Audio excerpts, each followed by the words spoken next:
Russell Wilson is now a Denver Bronco, and with the improved defense and the improved quarterback, does that make the Broncos contenders in the loaded AFC West? That more today on the Dynasty Newsletter. I'm your host, Adam Wilde, joined by my co-host, Chris Allen. Chris, Russell Wilson, man, we've got the off season of news, the most news that there's ever probably been in NFL history. And so we're going to headline that with the quarterbacks today. That's all we're going to have time to cover. Starting with Russ, what does he do for the Denver Broncos? He does exactly what they needed at this point.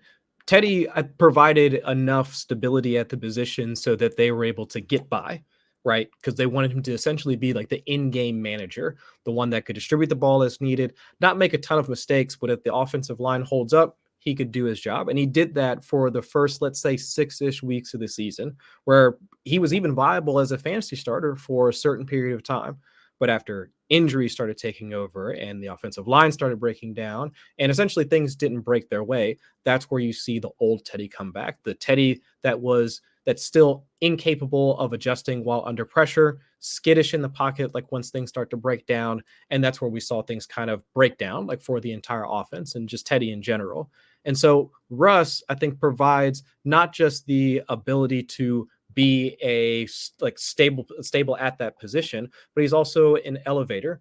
I mean, he can take the games of guys like Jerry Jeudy, who we have concerns with because of the drops, even though drops aren't sticky year to year, so on and so forth. But any concerns we have with Jeudy's mentality on the field, he can elevate that game. Our concerns with Courtland Sutton kind of being pigeonholed into a jump ball, even though he can still be that prototypical X receiver, but we just have that archetype pigeonholed, or stuck on Courtland Sutton.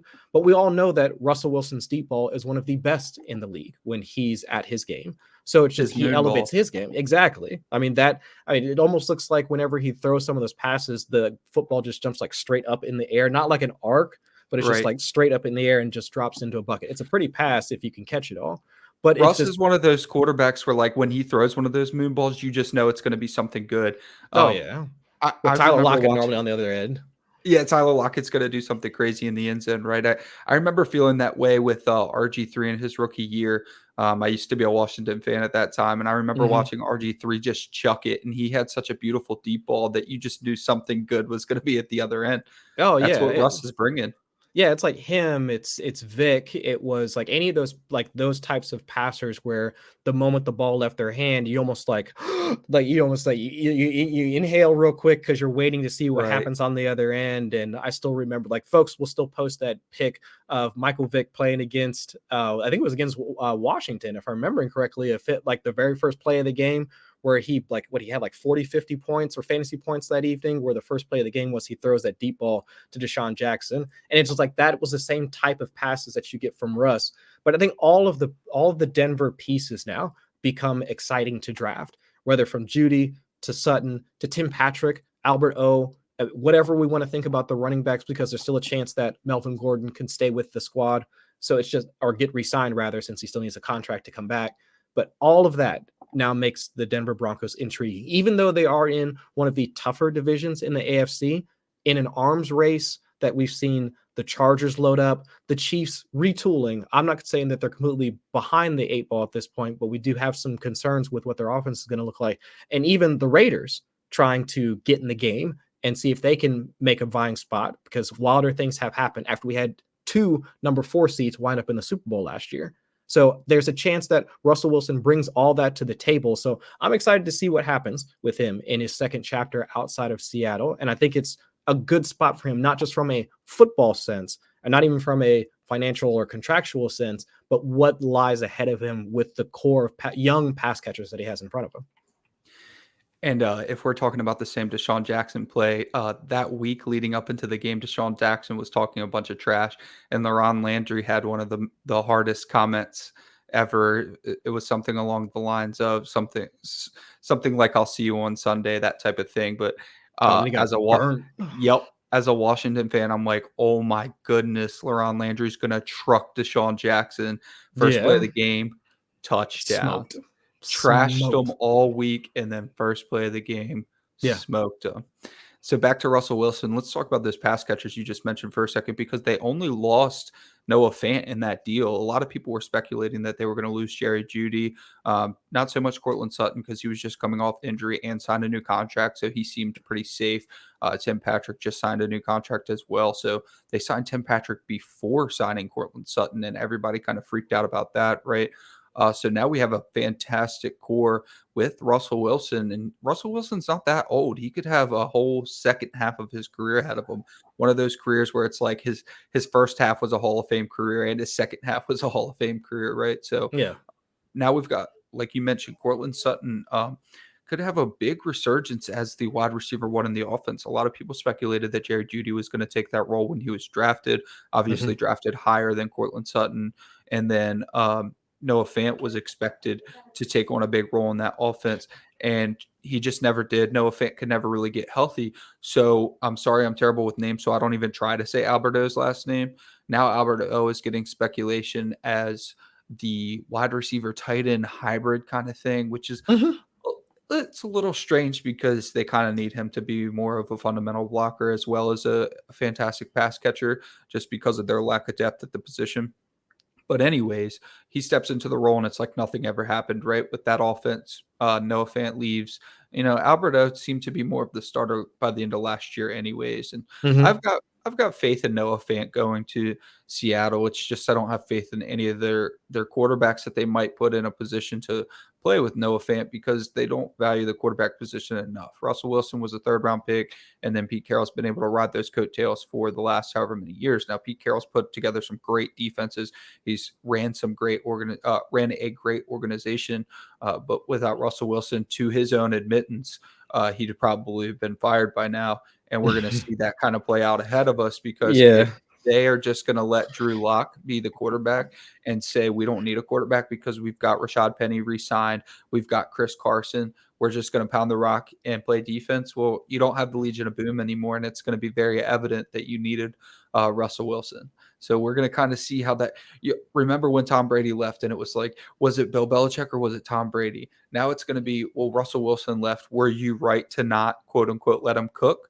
Or should you have let him cook more often? Because it was 2 years straight where we thought that Russ was cooking. And then halfway through the year, they decided, look, we're not comfortable with you cooking so much. We're going to start ordering takeout.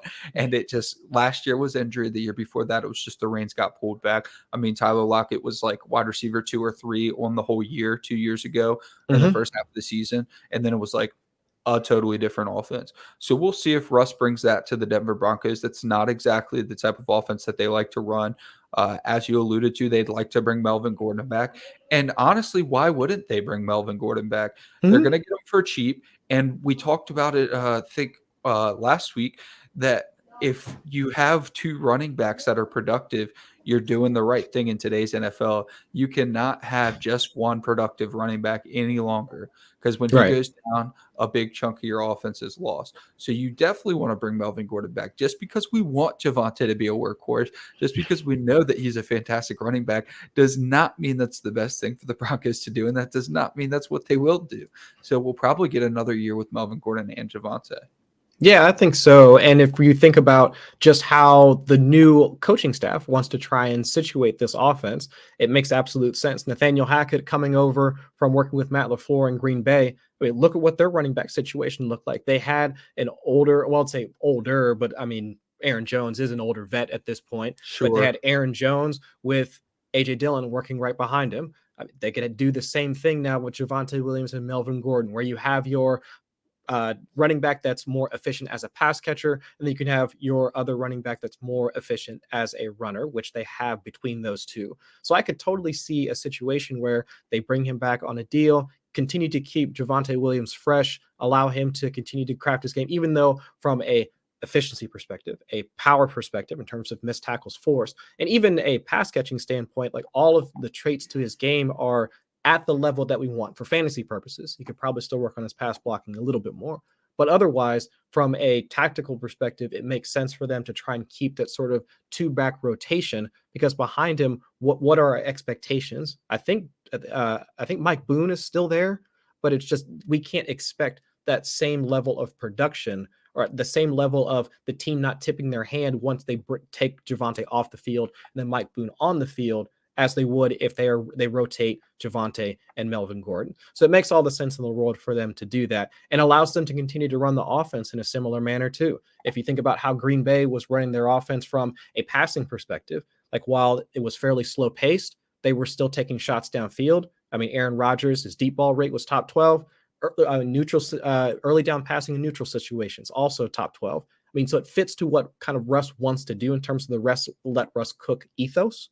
But at the same time, it keeps that level of efficiency there without trying to, I guess, having him pass 35 to 40 times a game. So I think all of it stylistically fits with how Russ would, at least we think how Russ would want to operate in offense. And so I think overall it sets up well, at least on paper. Like we'll just see how all the pieces come and mesh together once we see him out on the field. And another quick point, we saw Tyreek Hill leave in the AFC West, and we saw Davante come into the AFC West. So there could be some room for these things to change for the Broncos to elevate their game, to try to play catch up with these offenses and try to get ahead of these offenses. Russ cooking may not seem conducive to the Broncos ethos, but with the addition of Davante Adams, the Raiders making a lot of big moves. I mean, they got Chandler Jones as well on the defensive side of the ball. Like I mentioned, Tyreek Hill did leave the Chiefs, but that does not mean that they're not going to put up a ridiculous amount of points. And then the Chargers kicked off all of free agency with re-signing Mike Williams to a big contract. Yeah. So that offense isn't taking a step back either. So for Russell Wilson, he's going to be in a lot of shootouts. I mean, he's going to be in 6 shootouts a year. You're pretty much guaranteed 6 shootouts a year playing in the AFC West. So that's big. And that goes back to something that we started touching on a little bit last year, and I need to look into a little bit more, but with stacking and Dynasty, a pretty cheap stack still at this point would be picking Russell Wilson and your favorite receiver, Sutton, Jeudy, Alberto. They're all cheaper than what they could be if Russell Wilson comes out here and cooks. So I'll take Tim Patrick as the cheapest one, though. That's me personally. Well, there's going to be people that are going to say that KJ Hamler is a better option. That's true too. Yeah. So you never know, because KJ Hamler, he's the odd man out in terms of contract, odd man out in terms of being on the field, but he's one of the more electric of the four. So yeah, all of them could be viable options. That you never know. The reason that they're cheaper right now is not because Russell Wilson's bad at football. It's because we don't know what we're going to see. Right. So you go acquire them, and you are taking on a little bit of risk. So that's going to bring us into our next quarterback that changed team. So Matt Ryan found out that Deshaun Watson was coming to Wicket, checking out the Falcons. He was the old ball boy. He didn't end up picking the Falcons, but Matt Ryan decided, well, you know what? It's time to move on anyways. So he goes to join a Colts team who I think is maybe not underrated. We understand that their defense is very good, but they have a much higher ceiling than what they reached last year, in my opinion. I think that they're a quality team. They're decently coached by Frank Wright. Maybe Frank Wright's a little overrated, and that's why people underrate the team as a whole. But he joins a Colts team that maybe not necessarily ready to compete for a Super Bowl, but they do have some studs on both sides of the ball. So what are you thinking about Matt Ryan's dynasty value going forward? Yeah, I think at least it's stabilized. If you're looking at him from a fantasy sense, like we haven't really looked to Matt Ryan to be even a top 16 quarterback for probably a couple of seasons now. And especially over this last year with the exit of Julio Jones, I mean, we can contextualize some of that away, right? If your top pass catcher is a rookie tight end and Russell Gage, okay, sure, you might have some issues there.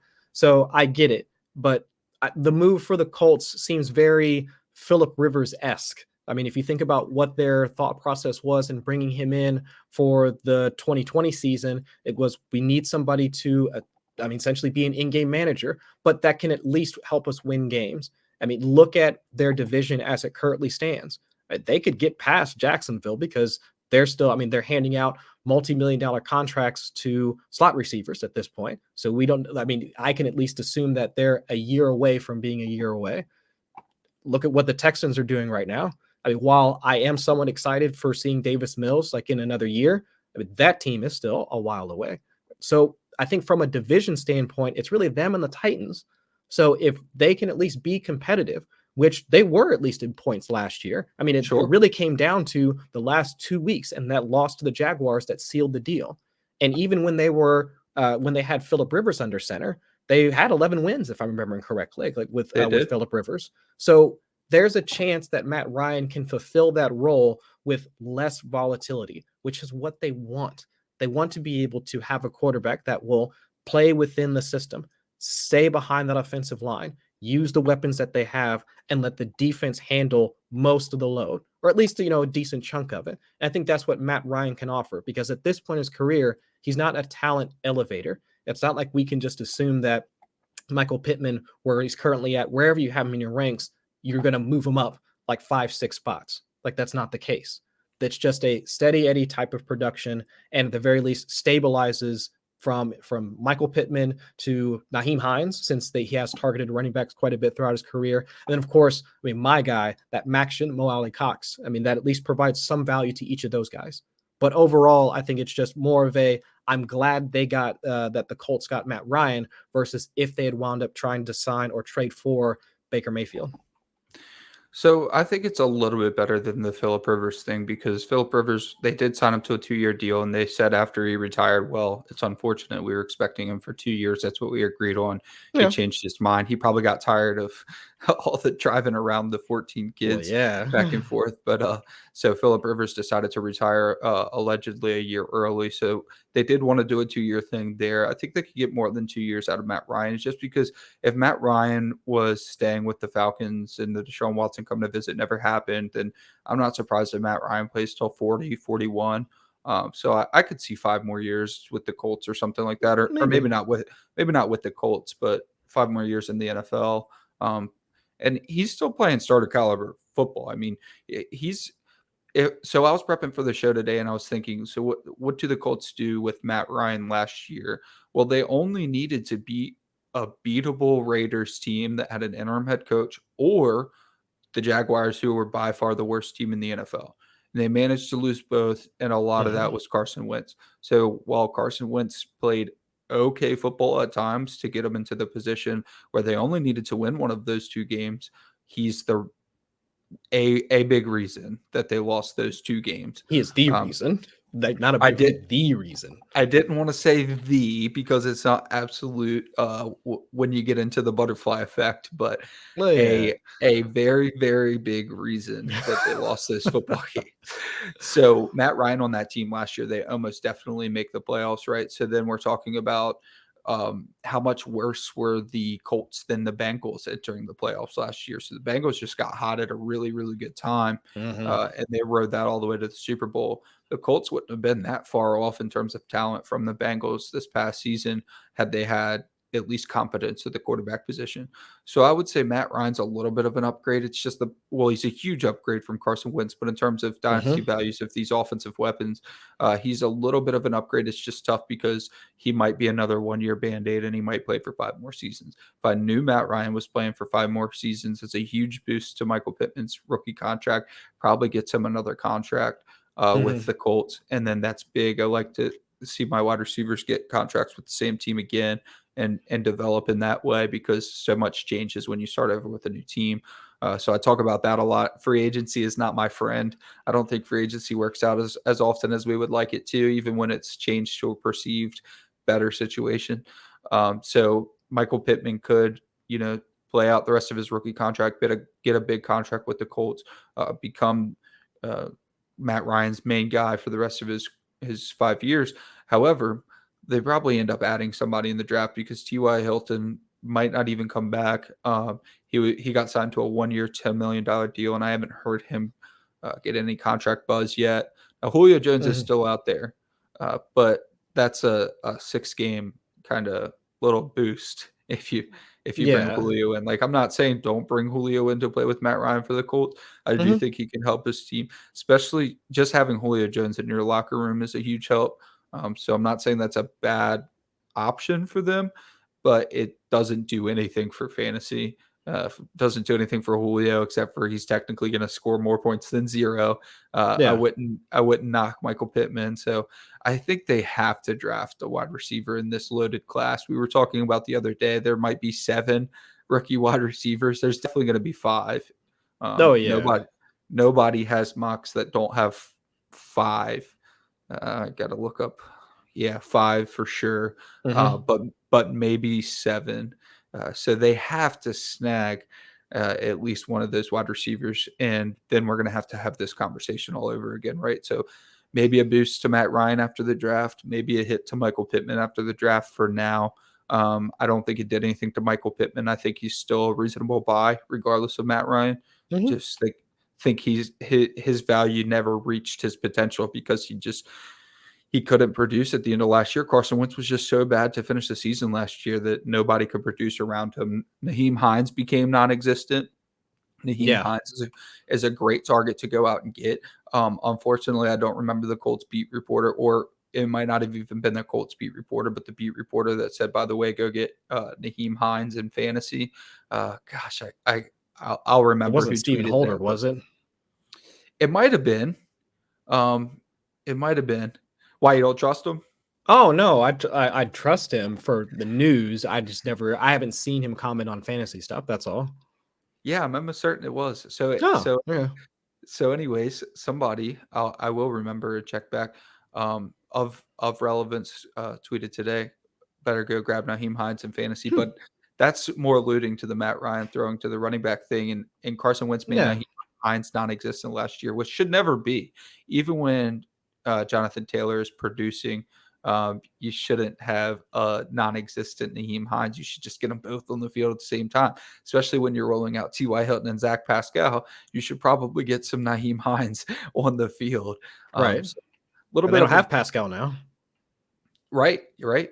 Jets, right? Yeah, if I remember correctly. So I think it's a little bit of a boost for the Colts offense.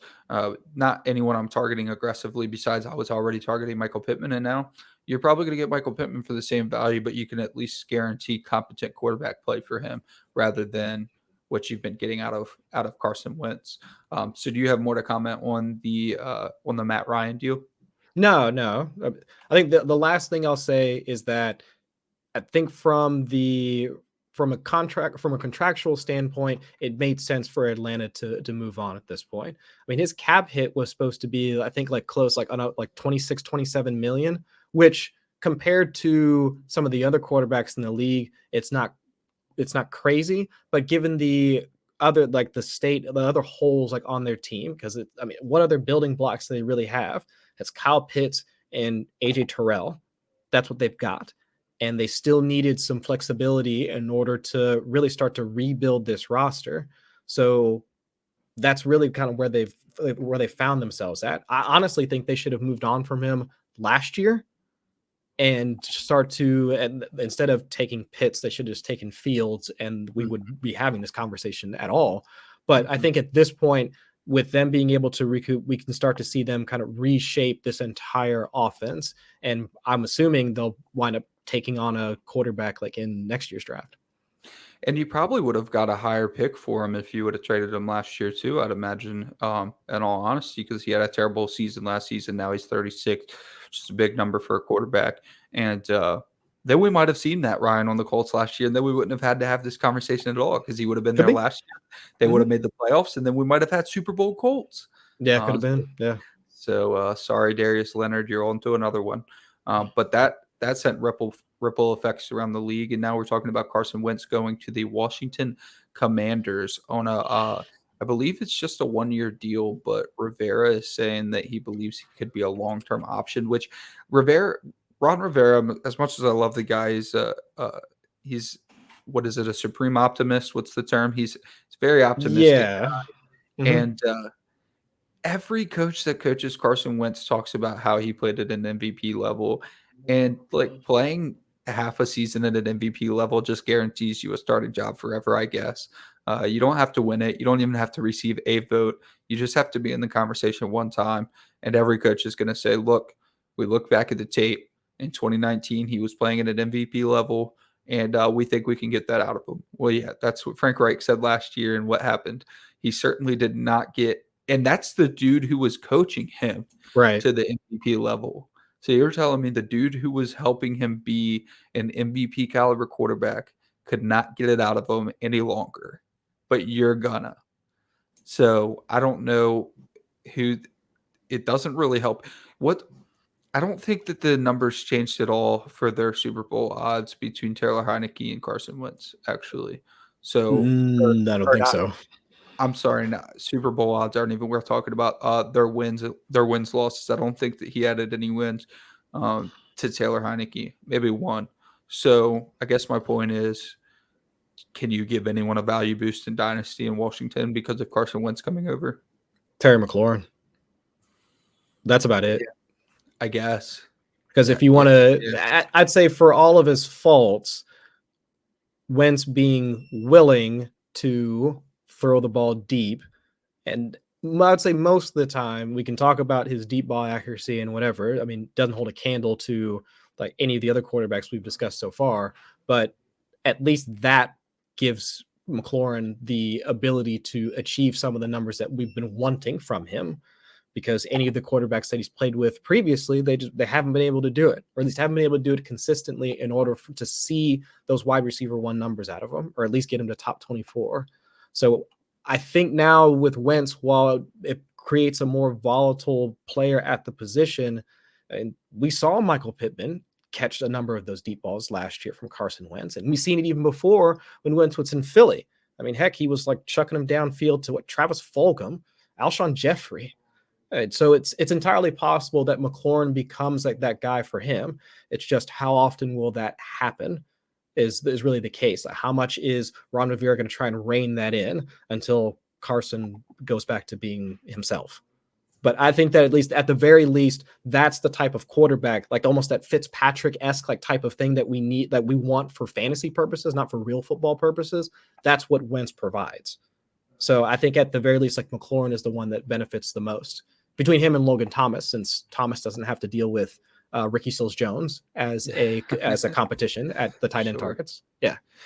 Sure. So basically, I guess my point is I'm no Taylor Heineke stan, but I just don't see the big point in making this trade besides raising expectations for the fan base, of course, because you need people to come out and people are sick of Dan Snyder. So people aren't going to Washington games. I get asked multiple times a year if I want to go to a Washington game, and I'm like, you couldn't pay me. I mean, there's an amount of money you could pay me to go, but it would probably be like $500 to get me to stop watching Red Zone, stop watching my DFS lineups, stop preparing to late swap to go to a Washington football game. Sorry, a Washington Commanders game. So they had to do something.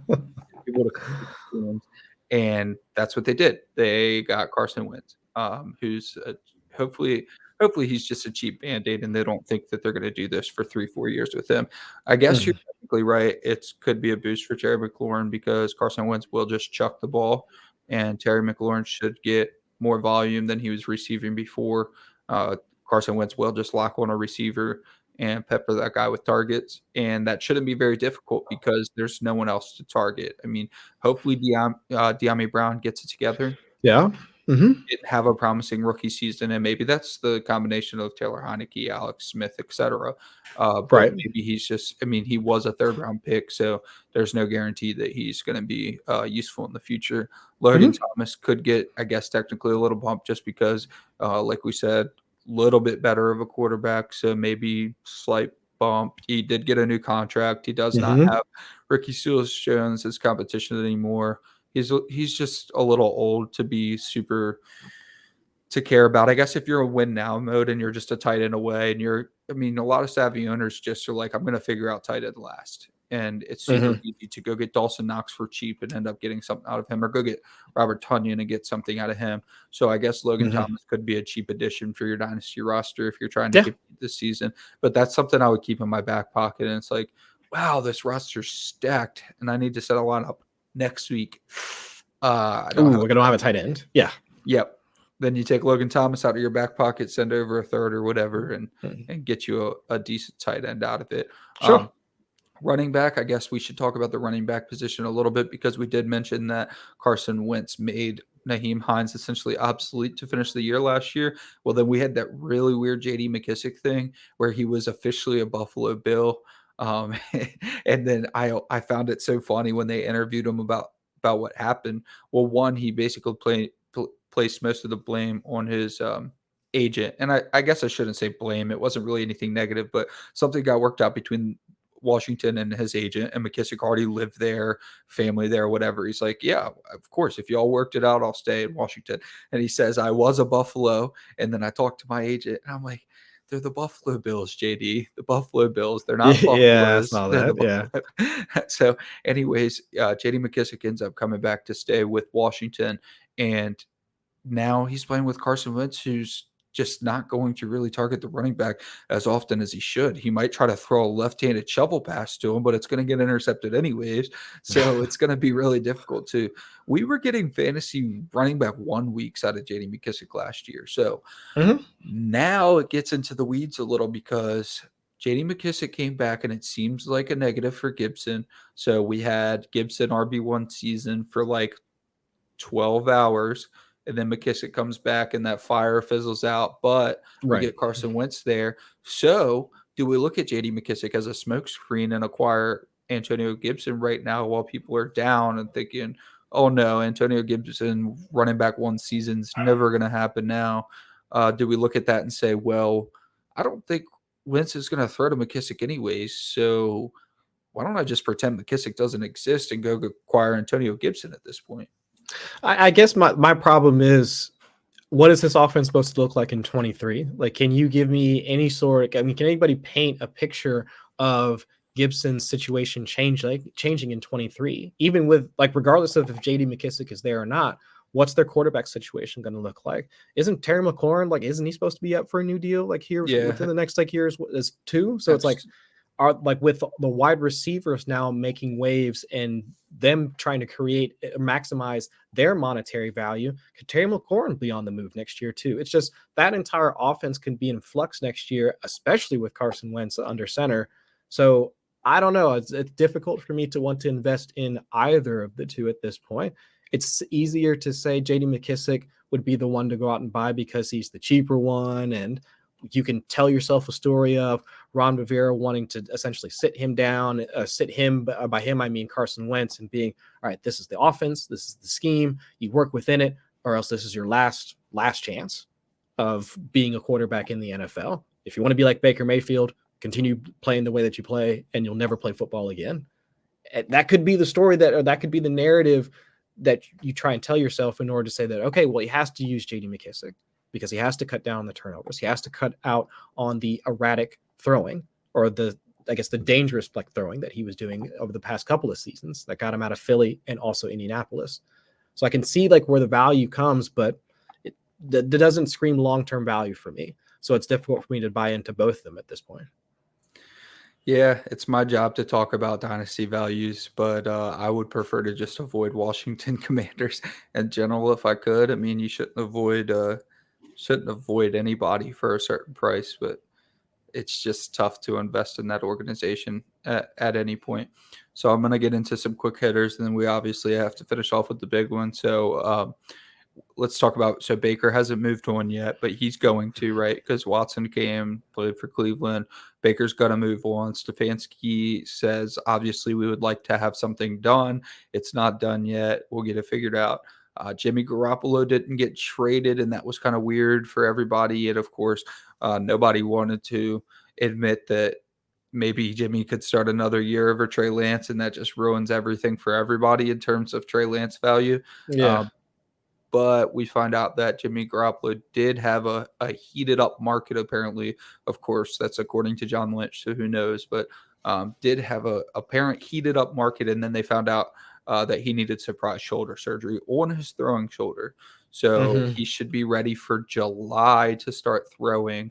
And then maybe you get a week 1, week 2 trade if somebody goes down, but you're not going to get him traded to be someone's starter in 2023. So pretty much plan on him being in San Francisco and having a lot of uncertainty, because I guarantee that Jimmy Garoppolo is going to come back, look like the regular Jimmy Garoppolo, and then he's going to start over Lance for a few games, and it's going to drive everybody nuts. So just plan ahead for that now.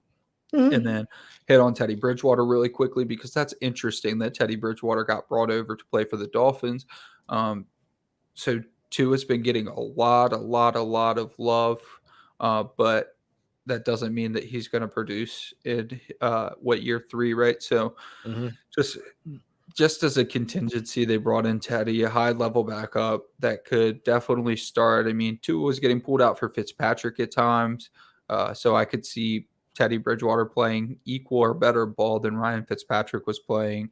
And like we talked about before the show, just kind of an insurance policy in case. So they'll talk to the media all day and say that we love Tua.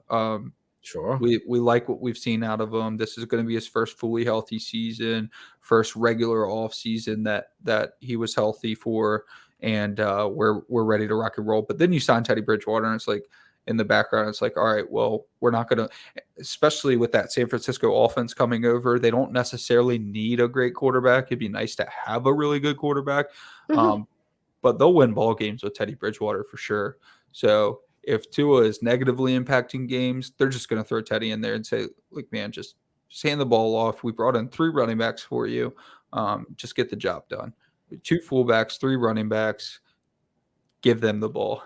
So I could definitely see Teddy Bridgewater playing a role in the 2022 Miami Dolphins, and hopefully Tua plays well enough to where we don't have to see Teddy.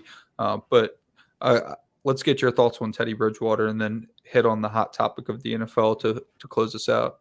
Well, yeah, I just think that. Well, I mean, I don't know about the Tua thing. That was getting switched out with Fitzpatrick. Remember, that was a different coaching staff, so that might have been totally with all the stuff that we've heard about with Brian Flores and so on and so forth. I think it's possible there was other stuff going on behind the scenes, because at the time, if I'm remembering right, Fitzpatrick, the OC that was there under Flores, like they had a relationship. I forget, Changeli, if I'm remembering correctly, was down there as well. So like there was a lot of stuff. I'm assuming there were a lot of, I guess, behind the scenes stuff at play. But I think the big thing though for me is that this is the same team that was in on the rumored to take Deshaun Watson over a year ago. But the entire year. Yeah, they were in the market for picking up Deshaun Watson. And I think they are one of those teams that, even though while they have one of those owners that wants to make splash plays, I think they also recognize the fact that it's important to have one of the guys at the quarterback position, whether it's Watson, Herbert, Mahomes, Joe Burrow, Lamar Jackson, and insert any one of those like top 7, 8 guys here. But they know they need one of those guys. And if Tua can't be that guy, and they're not going to see that. And I believe it's Robert Mays at The Athletic. He always asks the question, well, what's your superpower? And we've seen those superpowers like from each of the big name quarterbacks, from Mahomes to Joe Burrow. And if you don't have that, you need to find a guy that can do that. And they know Deshaun Watson can do it. And so it makes sense to me that with all the moves that they made so far, this is a team that's building, but they're not done yet. And they realize that they're not done yet. And if they can't make it work with Tua, because they still have to get through their own division, right, with the Bills, then they know what they need to do in order to take themselves to the next level. And so I think Bridgewater provides that insurance policy, like you mentioned. He can help them win maybe 3, 4, 5 games, like somewhere in there. But in order for them to really get to where they want to be with this new coaching staff, they really need to identify what their weakness is. And if it's Tua, then how do they get past that? And whether it's drafting someone in the 23 class, a Stroud, so on and so forth, okay, fine. Or if they need to wind up mortgaging their future again, like they already have with Tyreek Hill, how do they wind up getting whatever quarterback might become free at this point next offseason? Yeah, you mentioned how those quarterbacks have to have those superpowers. Alabama Tua had superpowers. And then he had that hip injury, and then he took a helicopter ride from the parking lot, and it hasn't necessarily been the same thing since.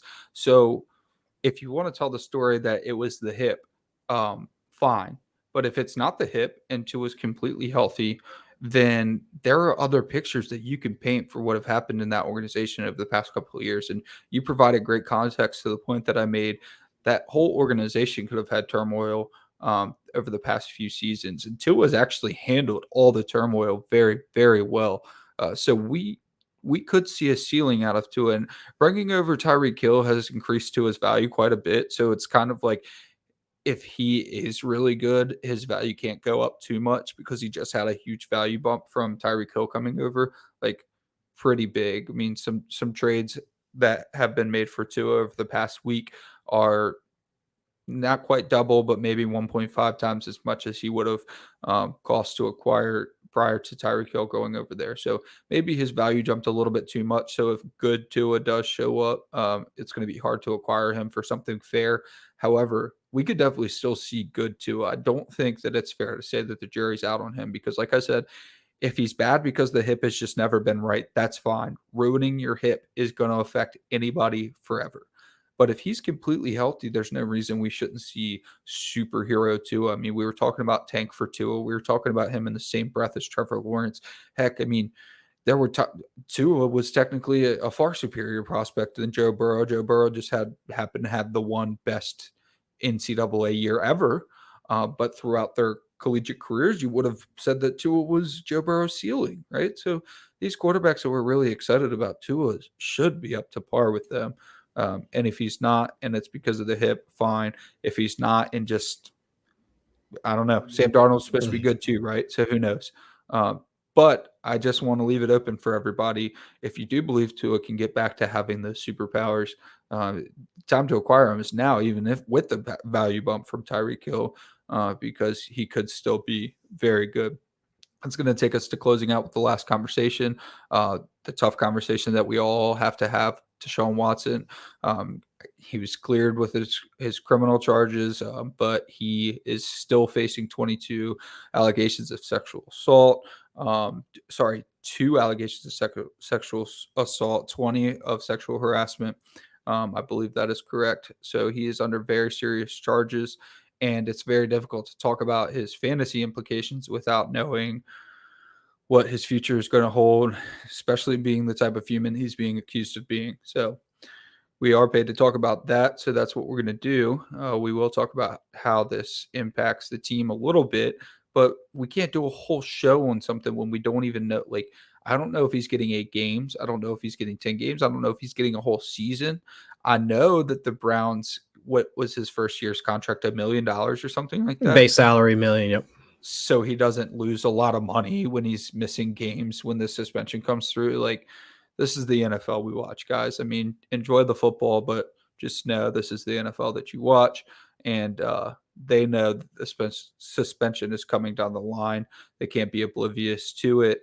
That's why they gave him the base salary of $1 million, so that he's not losing too much of that $240 million guaranteed, I believe. Maybe it was $230. $230, if I remember right. $230 million. So he's facing all the allegations that I alluded to and still got guaranteed the most money in NFL history. So that is what it is. It's obviously a huge boost for the Browns offense. However, their offense is much different, right? Jarvis Landry gone. Odell Beckham got the boot last season. David Njoku's staying. Harrison Bryant's taking a step up. Have you heard about Austin Hooper? Gone. Released. Gone. Okay. Thought maybe they would sign him back on something cheaper. I know they didn't want to pay him the money that they were paying him. So Odell Beckham rumored to maybe come back. They did acquire Amari Cooper.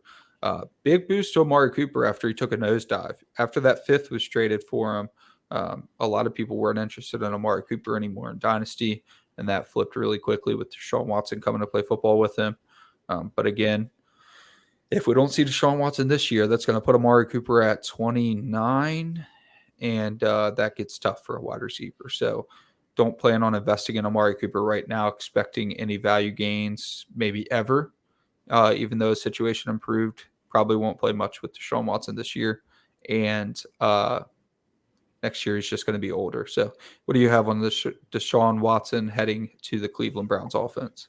From a strictly fantasy perspective, it puts them at least in a competitive state in the AFC North. Beforehand with Baker, we could have comfortably said that the division was essentially between the Bengals and the Ravens. But now at least the Browns need to be in that discussion. If not for this year, because like you mentioned, we need to figure out what the suspension situation looks like for Deshaun, since the league hasn't handed down its ruling yet, since the civil cases are still underway. That's what we need to figure out for at least for 22. Long term, though, yes, like that's going to be problematic for Bengals and Ravens fans, because Browns defense has been steadily on the rise over the past couple of years. And then now their offense at least gets a jolt with Deshaun Watson now being at the helm. But even still, I think for Amari Cooper specifically, and for those that don't know, I did a video short just on Amari Cooper and his impact. Yeah. So go ahead and check that out on the Football Guys YouTube channel. Like our channel over there. I mean, tons of other analysis, tons of other analysts like creating shorts like on a daily basis. But I focused in on just Amari Cooper, what he can bring to that offense. I mean, his route running, ability to create separation. But even still, I think the big thing is like, what is his target competition going to look like? We've got Donovan Peoples-Jones, Anthony Schwartz. I mean, not a ton there in terms of guys that are going to take targets away. And then the worst case scenario for him is if Deshaun Watson gets suspended for, let's say, 8 games, 12 games. Well, let's say he's gone for the entire season. But at the worst, I mean, the expectation is he's gone, or Deshaun Watson is going to be suspended for half. So that leaves him with who under center? I mean, as of right now, if I'm remembering correctly, Jacoby Brissett and Nick Mullins, who was the backup last year. I took a look at the way that both of them play, both of them target their wide receiver ones. I mean, Nick Mullins was playing with Brandon Ayuk at the time because that was his rookie season. I mean, Brandon Ayuk had no less than about a 20% target share, which is great for Amari Cooper, who was battling with CeeDee Lamb just last year for the same amount. So we can see at least a decent path for him there. The same thing with Jacoby Brissett. I mean, when he was down in Miami, that's when we saw Jalen Waddle start to come out as well, start to break out as a receiver. So wide receiver ones with either one of those backup quarterbacks, we can see them getting targets. The biggest problem for both of them is the fact that they're unable to operate under pressure. So I think that's where I can see Amari Cooper, at least his value stabilizing with the backup quarterbacks. Then once Deshaun Watson's under center, I mean, it's completely, I mean, it's full systems go afterwards. Sure. All right. Well, forgive me if I missed on any of the legal jargon. I'm definitely not a lawyer. We've got Drew Davenport for that. So check out his threads if you want to learn more about the Deshaun Watson case. I believe I said cleared. I'm pretty sure that the technical term is dismissed. I don't think he was cleared because that would prove his innocence. So I'm pretty sure that those were dismissed. But that's going to be our first Dynasty newsletter of the season. Be sure to check in. We work in accordance with the email list. So sign up for the email list and you will get email updates all throughout the season. In the off season, I believe that Joe, Sigmund, and Cecil are putting out one every couple days, so like 2 a week. And so you're going to get all the news, and he'll even put out emergency ones too if something big happens, like a Tyreek Hill trade, something like that. He'll put out those updates too. So follow along with the email, because then we're going to talk about how that affects Dynasty in the future. So for Chris, for myself, thank you for coming out, and we will catch y'all next time. Peace.